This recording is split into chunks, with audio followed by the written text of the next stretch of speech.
How to enable vivid filter on your iPhone 17 year.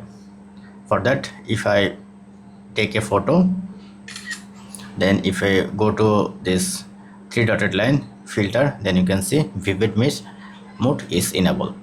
But how I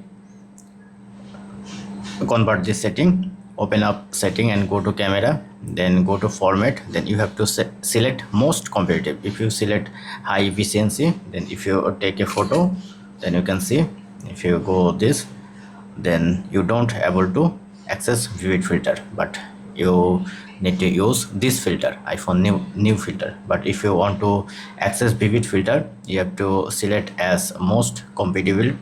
Then if you take a photo, if you go to your setting, then you can see vivid mode is available. So this is how you can easily use vivid filter on your iPhone 17 here. Thank you. If video helpful, don't forget to thumbs up. Have a good day.